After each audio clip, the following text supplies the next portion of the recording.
What's good, team? Right, I'll bring you guys another top 10 video today, and today's top 10 video is going to be the top 10 best budget decks, $100 or less.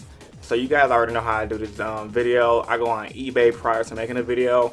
I see the cores of every deck that I personally think can compete in this meta and dish it out to you. That's dirt cheap because, as I always tell you guys, no one wants to spend a fuck ton of money in this game to be competitive. So with that being said, without further ado, let's begin.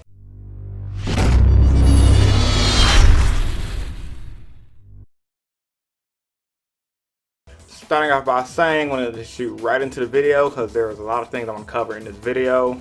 Starting off with number 10, Raid Raptor. Now, Raid Raptor was a deck that I included on one of my budget deck lists. I do this video a lot, and it's one of those decks that has great consistency in the form of force tricks.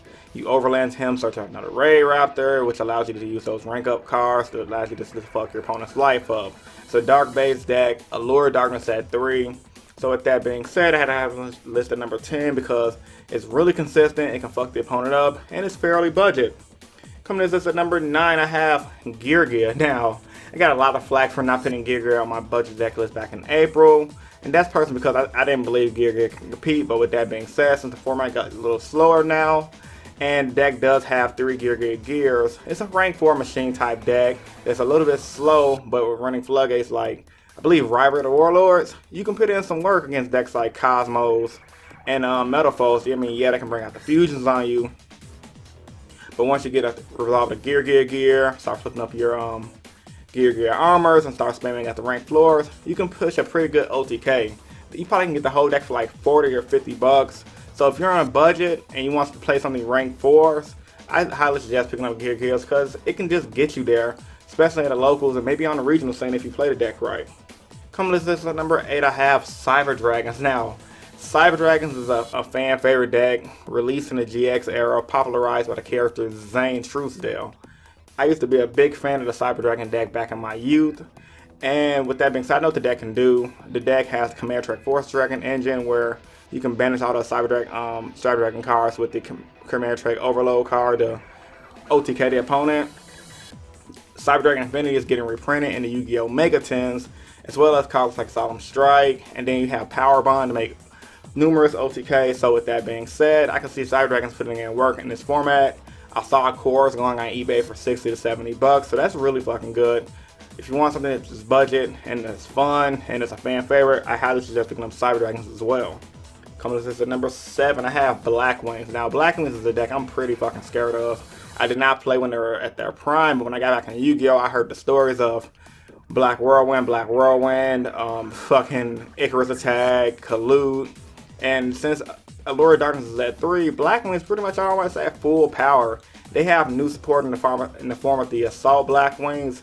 I saw cores on eBay going for 60 bucks. So with that being said, Black Wings is just a powerhouse. They have cards like Black Sonic, which is a fucking deep prison fused with a Mirror Force. They have the Icarus Attack to break scales.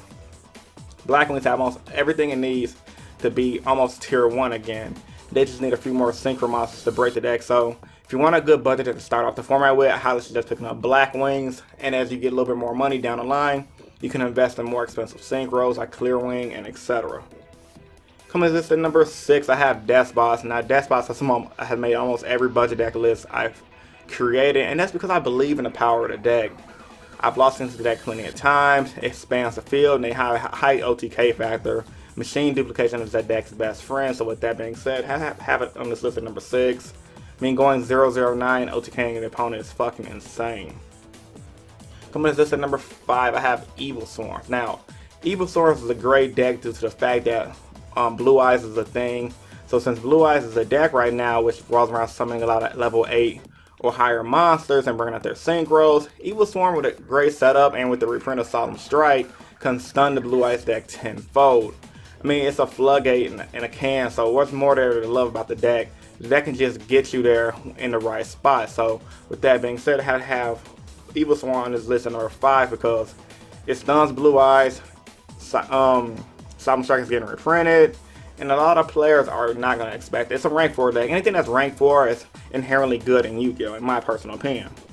Coming to this at number 4, I have Trains. Now, choo choo motherfucker, Train is back finally to the US. I mean, they never came to the US. I don't know how the fuck I said back.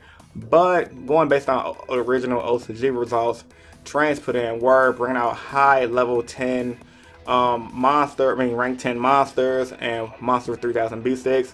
It has a high LTK factor. It runs the card Goose off Rail 9 Max, which has been reprinted multiple times. And it has a good consistency factor. It's a machine deck, so you can have cards like Limited Removal that can go in the deck as well. And it also has a good cult following. People who study the OCG like I do has been following Trains for a while now. Has been waiting for it to come to the US. People are also talking about playing great Shadow builds, you know, fusing deck with Shadow fusing, going out some great combos. Whoever gets Construct deck, if whoever gets Construct back, Shadow Trains can be a thing in the US like it was in the OCG. So with all that being said, I think pure Trains can be a good deck. Most of the deck is pretty much commons, and they have a lot of the rank 10 cards that aren't that expensive anyway. Saw cores on eBay going for 60, 70 bucks. I think maybe 80, 90 if you get the expensive shit. So with that being said, I can see Trains being a good deck to pick up in this next format because it can get you there and it's dirt fucking cheap. Coming to number 3, I have Statutes done. Now, with the release of Thunder King being up to 2, and a lot of the statue barrier cards is stunning out the opponent and being decent in the LCG, I believe Statutes can be a great deck to pick up in the US. All the decks are common. They run cards like Moon Mirror Shield. They run a bunch of traps to get you there like the Mirror Forces. You can build a deck for under 100 bucks for sure.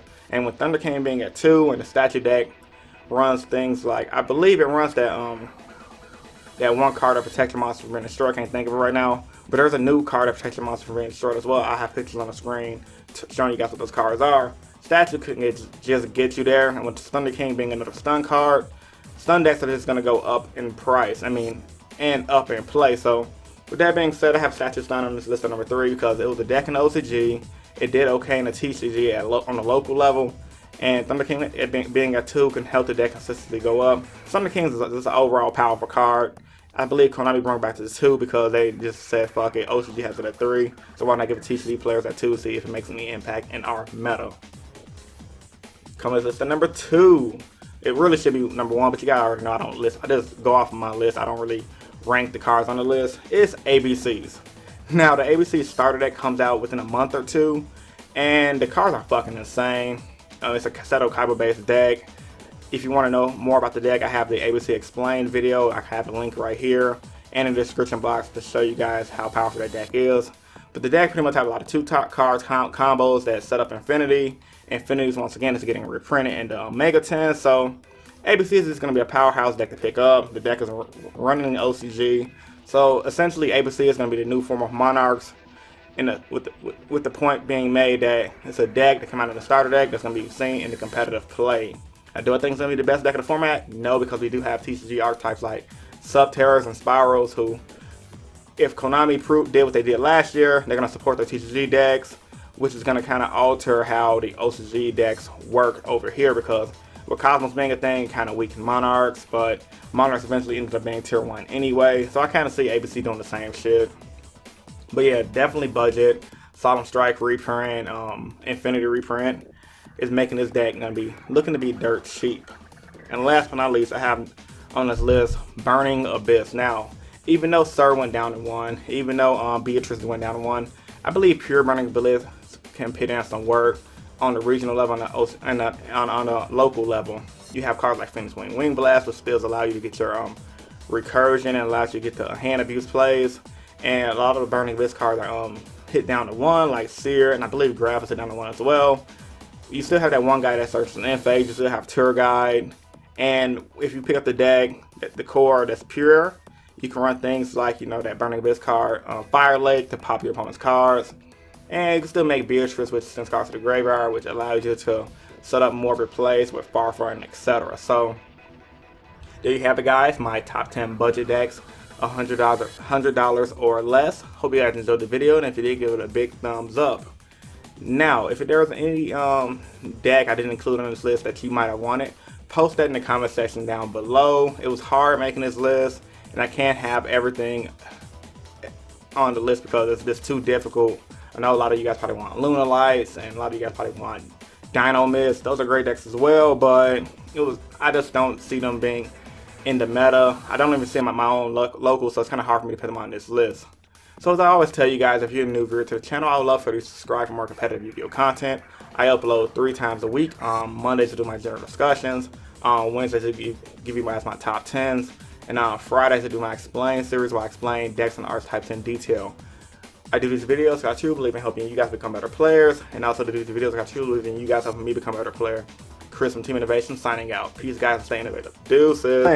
Performer Power Monkey Board was banned, and I was under the assumption that the Performer Power deck would get hit with the banning of